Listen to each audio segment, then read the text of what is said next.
చూస్తే ఆ రిపోర్ట్లో వాళ్ళే డిస్క్లైమర్లు రాసినారు. ఆ రిపోర్ట్లో వాళ్ళే డిస్క్లైమర్లు రాశారు. ఆ రిపోర్ట్ ఒకసారి కూడా చూపించు, తప్పేముంది. ఆ రిపోర్ట్ డిస్క్లైమర్ చూపించు, ఆ రిపోర్ట్ టెలికాస్ట్ పెట్టండి. ఆ రిపోర్ట్లో వాళ్ళే డిస్క్లైమర్ రాశారు. ఏమని రాశారు? ది ఎస్ వాల్యూ అంటే ఉండాల్సిన స్టాండర్డ్ వాల్యూ కన్నా ఉన్న స్టాండర్డ్ వాల్యూ ఆ శాంపుల్స్లో డీవియేషన్స్ ఉన్నాయి.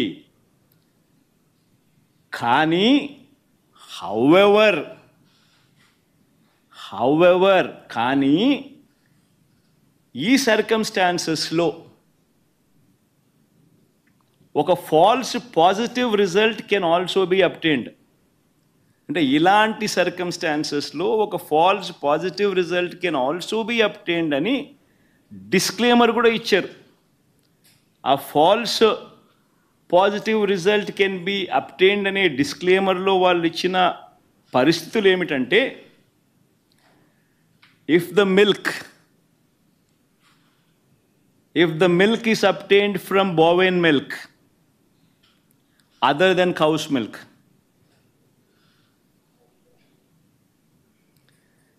if the milk is obtained from cows which received an exceptionally high feeding of pure vegetable oils such as repressed oil, cotton or palm oil, etc.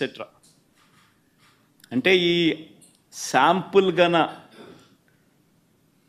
ఆవుల దగ్గర నుంచి ఆ ఆవులు high feeding of pure vegetable oils such as repressed oil, cotton, palm oil ఇటువంటివి తిన్న పరిస్థితులు ఆ ఆవులో ఉంటే ఈ రిపోర్ట్లు ఈ మాదిరిగా రావచ్చు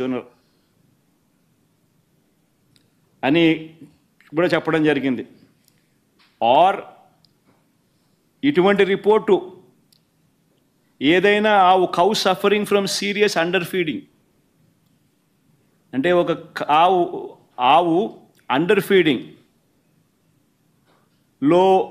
ఉన్నప్పుడు, సరిగ్గా తిండి తిననప్పుడు, ఆ ఆవులో నుంచి పాలు తీసినప్పుడు కూడా ఇలాంటి రిజల్ట్సే వస్తాయంట.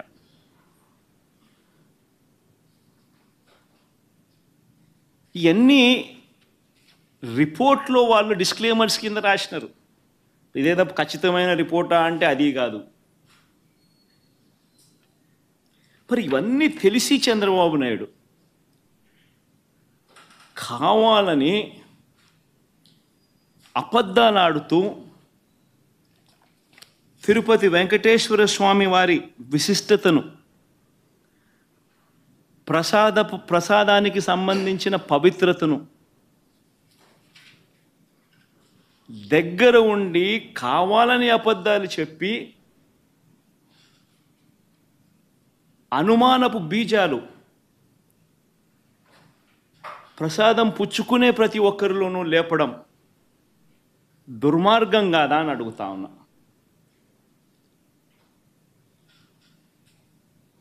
అపవిత్రం కాదా అని అడుగుతా ఉన్నా. నీ రాజకీయ స్వార్థం కోసం వెంకటేశ్వర స్వామి ప్రతిష్టను దిగజారుస్తూ ఉన్నావు.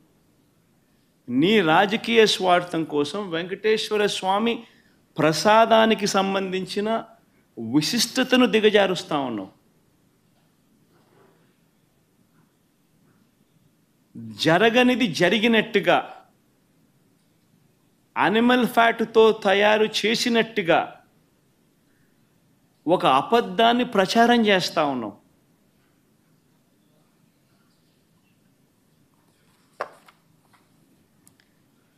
ధర్మమేనా అని అడుగుతా ఉన్నా.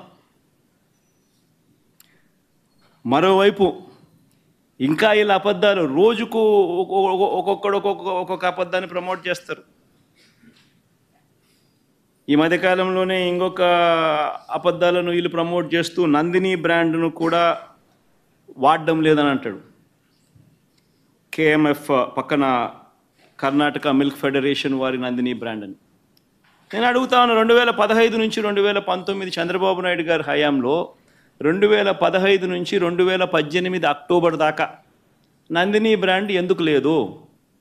చంద్రబాబు నాయుడు గారు కొనుగోలు చేసిన 6 నెలలకు ఒకసారి పిలిచిన టెండర్ల ప్రక్రియలో ఎందుకు లేదు?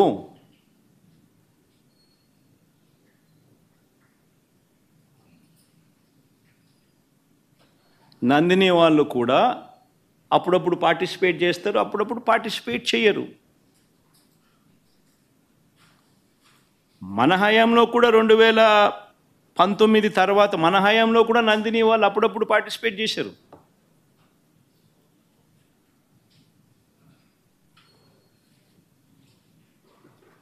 రేటు ఇంకోటి అంటాడు, 320 రూపాయలకి నెయ్యి ఎట్టు వస్తుందని.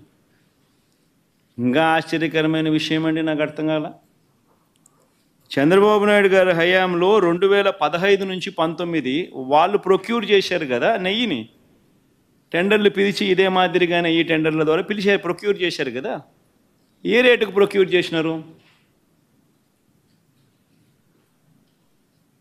అదే క్వాలిటీ నెయ్యే కదా ఇప్పుడు కూడా. అప్పుడు అదే క్వాలిటీ, ఇప్పుడు అదే క్వాలిటీ. దశాబ్దాలుగా నెయ్యి క్వాలిటీ అదే, కొత్తగా మారింది ఏమీ లేదు. అవే ఆవులు, అవే డైరీలు, అవే ఆవులు, అవే పాలు, అవే నెయ్యి, అదే క్వాలిటీ. ఆ క్వాలిటీ ఉంటే తీసుకుంటారు, లేకపోతే తీసుకోరు. చంద్రబాబు నాయుడు హయాంలో నెయ్యి ఏ రేటుకు కొన్నారు? 276 రూపాయలు 2015లో కొన్నారు టెండర్ల ద్వారానే. 2019 జనవరిలో, అంటే ఆయన చివరి దాంట్లో 324 రూపాయలు కొన్నారు. మరి అటేటప్పుడు ఇక్కడ 320 కొంటే తప్పేముందయా? ఉన్న రేట్ అది. వాళ్ళు టెండర్లలో వాళ్ళు కోట్ చేసినారు, L1 కింద ఎవడైతే వాళ్ళకి ఇచ్చినారు. ఏం తప్పు జరుగుతూ ఉంది? నీ హయాం అంతా ఇదే రేట్లతోనే జరిగాయి, కొనుగోలు చేశారు. మరి ఇప్పుడు కూడా అదే రేట్లతోనే కొనుగోలు జరుగుతూ ఉంది. కేవలం చంద్రబాబు నాయుడు ఇప్పుడు ఆయన హెరిటేజ్ పాలను కార్టెల్ ఫామ్ చేసి నెయ్యి రేట్లు పెంచేసి ఆ కార్టెల్లో చంద్రబాబు నాయుడు హెరిటేజ్ కంపెనీ లాభపడాలనే ఉద్దేశంతో కొత్తగా ఇప్పుడు రేట్లు పెంచడం కోసం అని చెప్పి కొత్తగా ఇప్పుడు మాట్లాడుతూ ఉన్నాడు చంద్రబాబు నాయుడు. అదే క్వాలిటీ నెయ్యి, అయ్యే స్పెసిఫికేషన్స్ నువ్వు అడిగేది. దశాబ్దాలుగా నువ్వు అయ్యే స్పెసిఫికేషన్స్ అడుగుతున్నావు. అవే స్పెసిఫికేషన్స్ అప్పుడు అడుగుతున్నావు, అవే స్పెసిఫికేషన్స్ ఇప్పుడు అడుగుతున్నావు. అదే క్వాలిటీ అప్పుడు అడుగుతున్నావు, అదే క్వాలిటీ ఇప్పుడు అడుగుతున్నావు. తిరుపతి లడ్డు అన్న విశిష్టత మనం చాలా గొప్పగా చెప్పుకుంటాం. తిరుపతి లడ్డు టేస్ట్ చాలా బాగుంటుంది అని, గొప్ప టేస్ట్ అని. మన అదే క్వాలిటీ టేస్ట్, అదే నెయ్యి, అదే క్వాలిటీ, అదే టేస్టు.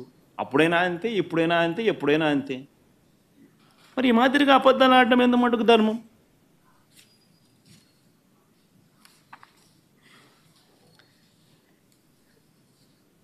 చంద్రబాబు గారి పాపాలు నిజంగా ఒక్కొక్కటిగా కూడా బయటకు వస్తూ ఉన్న నేపథ్యంలో